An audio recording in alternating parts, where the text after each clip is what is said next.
How do you promote your video? On Indie Over 50, we're dedicated to those of you putting out original music on YouTube and Spotify. And we've helped a lot. We run our own YouTube and Spotify playlists, and we do a lot of advice and insights and support around, especially Spotify playlisting or advertising and promotions. In fact, it was an Indie Over 50 listener that asked me, well, how do you promote your YouTube video clips? And I didn't know the answer. I'm an artist. I put out video clips myself, lyric videos or video clips, and to be fair, I've never done a lot with them. Yes, I get family and friends, maybe a couple hundred views at peak. Spotify is a different world for me, but with YouTube, it was a really, really interesting question. I didn't know the answer, so I asked our community, and one of our subscribers made the reference today that I'm going to speak to Pete Johns. G'day and welcome to Indie Over 50. My name is John Huggart and this channel is dedicated to those of us releasing new music on YouTube and Spotify. Welcome to the screen and welcome to the show, Pete Johns. G'day, John. Thank you. My pleasure to be here. Tell us about your channel. So, StudioLive Today kicked off nearly a decade ago, and my focus around there is, as you've mentioned, is to help folks create and record and release their best music. And we've been doing that through tutorials, through live streams, and through sharing people's music for, like I say, nearly 10 years now. When it comes to a video YouTube music clip, what do I do with it to promote it? Yeah, it's the age-old question, and it's one that challenges a lot of folks. And I have created music videos and have shared music videos, and like most things on the internet, John, it does come down to, unfortunately, organic versus paid. So we can talk about both of these as we go through this. But for the people starting out, you're going to be like, how do I promote my YouTube videos for free? And I've been working on this ever since I started the channel 10 years ago, and it all comes down to two-way communication, how you position yourself, finding things that people want, and then engaging with the right people at the right time. And all of those things are unfortunately variables. And people talk about you can hack the algorithm, and I'm going to go viral, and I'm going to get my music video shown to the right people. And yeah, you can do a lot of things. There's some things you can do right. There's some things you can do very wrong. And we'll talk about some of those as we go through here. And then you can also, as you've mentioned, you can pay for the privilege through Google Ads and YouTube Ads. Unfortunately, it is what it is, that the platforms, the organic reach that we used to have has diluted over time. And a lot of that has come down to the fact that, yes, you can actually pay for reach for your music videos. But yeah, the number one thing that I recommend folks do is to do it in the first place, to actually get your music out there and get it out there in video form. Because a lot of people, they spend a lot of time on the music and the promotion and the Spotify and the press kit and the EPK and all the rest of it, and then they neglect the video side of it. And there's some really great videos. There's some people that can create videos without a lot of effort that are really effective, that really do the job. And as you say, there's the organic or the free way, and we'll talk about some maybe paid options. What would the first way that you would consider once you've got your YouTube music video up of helping promote it beyond family and friends? Talking from experience and talking from experience of other folks that I've worked with that have had effective music videos, it is about finding your niche and finding your audience and your community. And that can be a challenge because a lot of people say to me, I don't want to just play my music to other musicians. But whether you like it or not, that's kind of where you'll start, because in order to develop a fan base, you need to be good at your craft, and you need to be able to actually engage with people out there in the world. So what I've had a lot of success with and seen people successful is a lot of the Facebook groups, a lot of forums that people are hanging out in. That's where a lot of people share their music.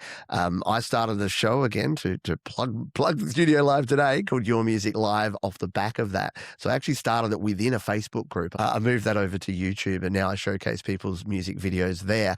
But sharing your music videos within these groups and forums does a couple of things. It not only broadens the reach, so again, you're not just sharing with family and friends, you're sharing with other music creators, and they'll not only tap in and start liking your music and sharing it with their family and friends and creating that network that starts spidering out from there, but they might even give you some good tips and advice about your music too. So the reason I sort of said two-way, I think that the internet is two-way, and I think a lot of us still think in terms of a television. YouTube isn't a TV. None of these platforms are TV anymore, not even Spotify or any of the streaming platforms. People want to hear from their artist. People want to connect the human with the art. And YouTube gives you this unique opportunity to do that. So what I say to a lot of people is if I go to your YouTube channel and it's just a bunch of videos and I don't see your band or I don't see your face or I don't know who you are, you could just be another generic artist. But if I know, oh, that's John, he's from Indie Over 50, or I've seen him on this Facebook group, or I know him from this forum. I don't know about you, but I way prefer listening to and engaging with people's music when I get to have, even if it's not even if it's a parasocial relationship that we often have, I just like knowing the person and knowing a little more about the music. So I think that's one of the things that I tell people up front is just start sharing and engaging with other people as well. People will come in there and they'll just start spamming the group. You've seen it. Everyone's seen it before. They'll be like, check out my new song. Hey, check out my new song. Check out my new song. And you go to them, they're not listening to other people's music. It'll take you 3 or 4 YouTube or Facebook or any other platform posts of just self-promotion before those platforms will say, no one's going to see this anymore because you're just promoting yourself. Interesting feedback then. And with in the Spotify and the other worlds, there's playlists. Are there such a thing as a playlist in YouTube? Playlisting is a little bit different. Obviously, Spotify, the idea of a playlist is you get into a curated playlist, and then once you're on that curated playlist, people will listen to that because, and a lot of those are paid services. And the world of YouTube's a little bit different. So, and people think that, oh, getting a shout out from another channel is going to help or going to be a good thing to do. That really doesn't do much. As much as like people will say, "Oh, Pete Johns, you've got X subscribers, or you're going to have 1,000 views on this video. Shout out me and my song on this random video." Which, again, if it's not related to that, doesn't make sense. But you'd be very surprised how few people will then go and actually do that. So the whole shout out thing, playlists on YouTube, as you'd know if you've used it, are quite different. So they're more of a personal thing and they're more of a channel based thing. What you should do with playlists is have a playlist of your music. So make sure that you can create a big chunk of watch time of your music, because once someone comes in and watches one of your music videos, you should have an end screen on there that sends them to the next one. You should have the very first thing in your description should be another video. You should have a card that pops up at a opportune time that tells them about the next song. And usually you want to place that around about the time where people start tuning out. And I know that you've done some research on this with other platforms, but you'd be surprised how quickly people stop watching and listening to your music. That'll be my first takeaway because I have not done that. I've got an artist profile. On Indie Over 50, I've got playlists and cards, and here it is on my artist profile. Thank you. That's a great tip for Yeah, me. absolutely. So what we call like over the fold is the place to put it. So that very first line of your YouTube description is one of the most important places that people miss. They'll just put text there. They'll say, "This is my new music video." And then it'll be, "I created this in whatever platform." And then it'll be 3 or 4 lines down where it'll be their link to their Spotify. Where do you want to send people? That's got to be the first line of your description. Same in your comment section. Soon as you release a video, the first comment should be from you and it should be a pinned comment so that it stays at the top. And that's, again, because if you think about when you're watching YouTube, you're watching it on either your phone or your tablet or your screen, and you go to the comments to see what are people saying about this. And then the very first thing will be, "Hey, like this, you'll love this," or "Follow me on Spotify." Wherever you want to send people, that should be both at the top line of your description and then your very first comment. And these are things that they don't always work, but it's like you might as well put it in there. And the other thing with your videos is use the tags, use as much of the description as you can. YouTube give you all these tools, and some people say tags don't work and descriptions don't work and metadata doesn't work until it does. So again, if you're going to spend the time to make a music video, you might as well spend half an hour optimizing it and getting all that information in there, setting yourself up a nice playlist so you can create a chunk of watch time so that I go in there and I find John's song and I'm listening to it and I'm watching the music video and I'm like, this is rad. I want more of this. And before I've even thought, how do I get more of this? You've gone bang, comment, bang, description, bang, card, bang, end screen. Okay, so that's really helpful advice right from the get-go. With the opportunity to share your video clip, are there with Spotify, for example, you can submit them to editorial playlists. I submit, most people submit, I presume, and of course, very rare or no people get on them, except for the label artists, or exceptions. Is there anything similar again in YouTube video music? No, I mean, YouTube's a bit complex because there's YouTube and there's YouTube Music. So YouTube Music is basically an Apple Music and a Spotify competitor. And so YouTube Premium has the same sort of thing. It has playlists and it has curated playlists, but that's more of the music side of things. What a lot of people try to do, is to get on. There are playlists that are put together by creators or artists, and I'm far from one of these. I'm not a curator of music or someone that people look to do this. But it depends on the type of music too, but less so than Spotify in terms of the curated playlists. Where it's similar is the paid component, so you can actually pay to have your video as and I know we've sort of talked organic, but if you're going over into the paid side, there's some caveats with that in terms of what you should and shouldn't do with it. You can pay for views. I call them vanity metrics, John, because I think a lot of people are chasing the vanity metrics over and above the engagement. And the biggest sort of mistake I see people make is that they have, say, a music video. They've got 100 organic views. And they might be thinking, oh, that's only 100 views. I think that's great. I think 100 people care about my music enough to watch my music video. That's pretty cool. But they're like, I want more views. So they go and they buy 2,000 views. So they go to YouTube ads and they say, right, make this 2,000 views. But what that actually does is it puts that as an ad for people. And I don't know if you know this about people, but they don't love ads and they skip ads. So your 3-minute music video might average 5 seconds of playtime, because the vast majority of people, say you're watching a video, watching a video on YouTube, it's halfway through and then it pops up and it's John's latest music video. I mean, you've got to be in a very particular mood to go, rather than watch the end of this video that I'm halfway through, I'm going to sit here for 3.5 minutes and watch John's latest music video. So when you talk about paying for views, you might feel great at the end because you'll see your music video and instead of 100 views, it'll say 2,000 views. But then you go to your watch time and you see it's been massacred because it combines that with your ad views, with your organic views. So you're looking at that and you're like, why are people tuning out after 6 seconds? And it's because that's how quickly they can click that skip ad button. So people talk about this mystical YouTube algorithm and how it works. It really, it doesn't care about you. I'm sorry. I know I care about you. I think you're a great human. I think you're all great humans, anyone watching this, but the algorithm doesn't. It just wants you to stay on that platform and keep watching and keep doing that thing. It's almost impossible to get someone from YouTube over to another platform because YouTube don't want them to leave YouTube. But if you can, again, use the tools I said before to double down on that and keep sending them to your YouTube, then hey, that's fine. But what it actually does is when either a human or an algorithm goes in there, I don't know about you, John, but if I went and I saw someone that had a music video with 2,000 views and 0 comments, I would think something's not quite right here. This hasn't been viewed by humans, or if it has, this has been viewed by humans that have skipped it almost immediately. So sometimes it does more damage than good. So I say to use Google Ads and YouTube ads very carefully. I think if you've already got something that's engaging with people that you think can engage with more people, great.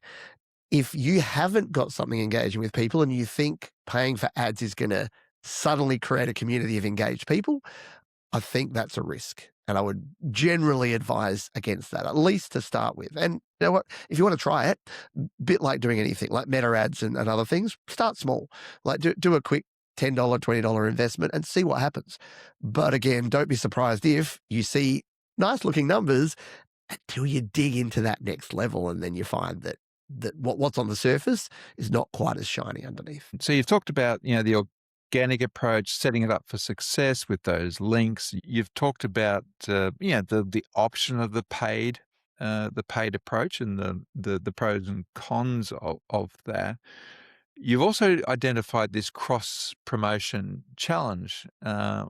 Is it the case now that you could take a snippet of your video and make it go viral or promote it on TikTok, and that people will magically move from TikTok over to YouTube? Yeah, TikTok is hard, and I'm not a TikTok expert by any stretch, but TikTok has such a low creator focus and such a high just swiping, endless scrolling algorithm focus. So people on TikTok tend to not follow creators as much as follow trends, and that makes it really hard to get people to move across.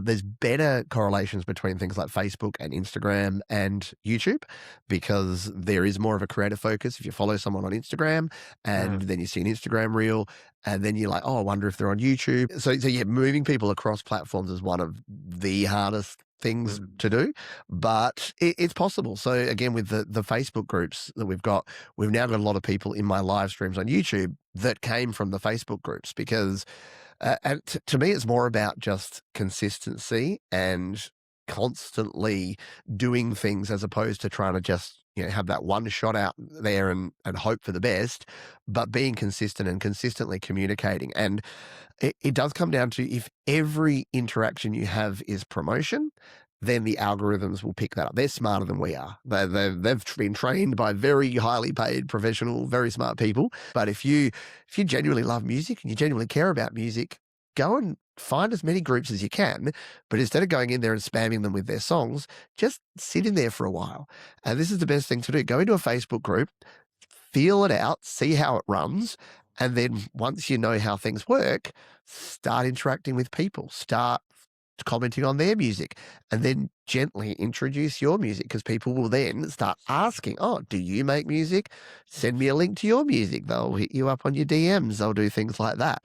So you almost have to kind of play hard to get, John, rather than promoting. And it's hard for those of us that come from a sales and marketing background. You're like, how do I get it done right now? Let's just put some more spend in there and get it happening.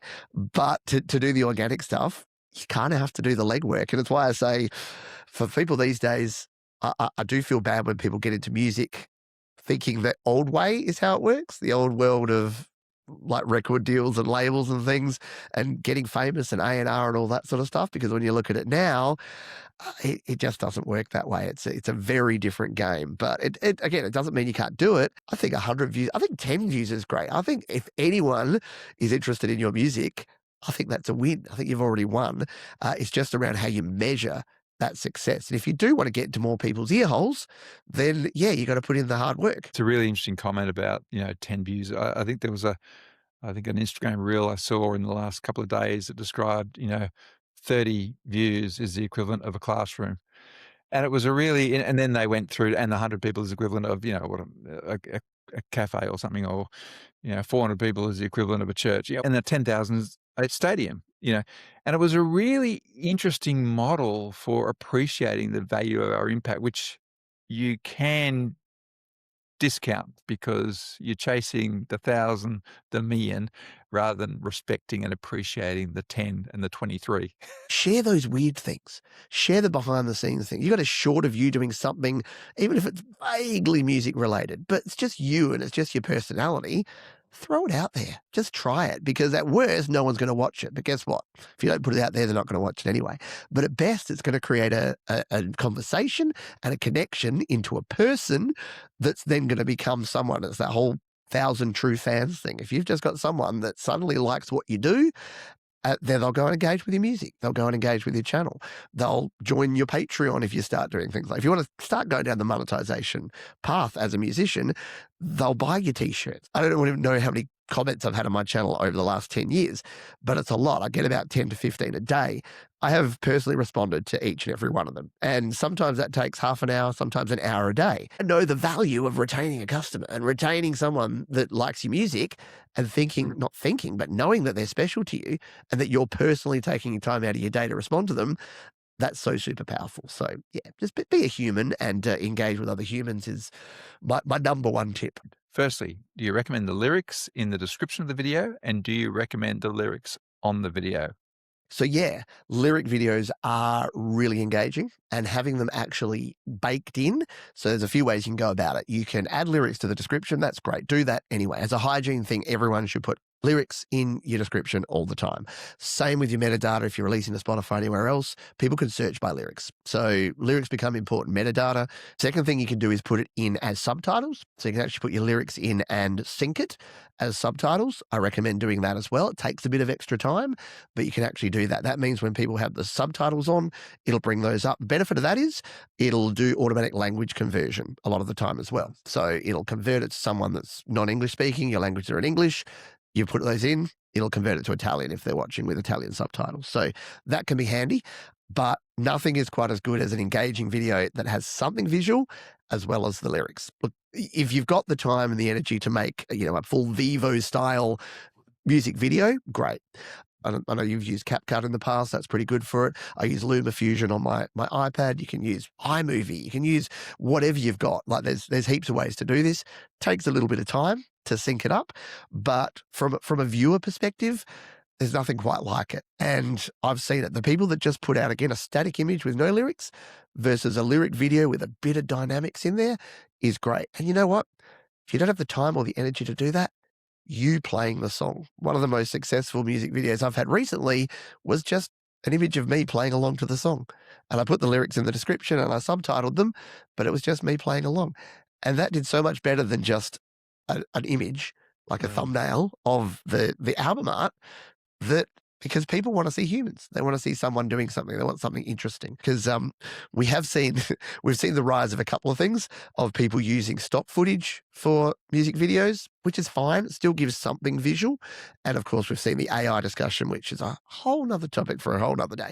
But yeah, so there's different ways that you can create something visual. But the thing is, YouTube is a visual medium. So having something for people to look at while they're listening to your music is important. So if the more you can do, the more effort you can put into that, the better your results are going to be. Great advice, Pete. And tell me, you offer this opportunity. It's a very special opportunity by which people can share their music with you, their music and their video clips. Do you want to just talk about how that works and what opportunities there are for anyone listening to this video or podcast today? Yeah. So being able to because my mantra has been create, record, release, and I was looking for ways for people to have a platform to share their music. So, and if they're going to the effort of making their own music videos, or even if they're just sharing it on SoundCloud or Bandcamp or something like that, how can we sort of showcase this music? So I have a show called Your Music Live, and I call it the Whitman sampler of music shows because I play 1 to 2 minutes of about 30 or 40 songs every week.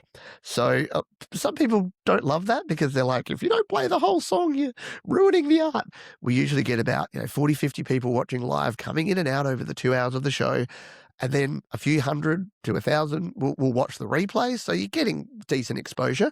And we play people's music. So people, you, me, people that are recording music online, part of these communities, they share their songs and then other people get to listen to them. And the beauty of it being 1 to 2 minutes is I put all the links in the description, something that you do as well. Providing these platforms and providing the links means that you get discoverability. People will go and they'll seek out, they'll listen to 40 songs, may not love all of them, and guess what? You're not going to, but you're going to find something in there that's cool. And so that's sort of the listening experience.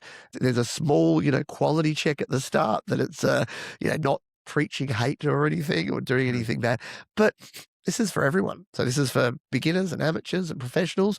People will share their demo recordings. They'll share fully produced recordings, and we all just get to have a 2-hour music listening party every week. So yeah, if anyone wants to submit a track to that, I'm sure John will have a link to it down in the description.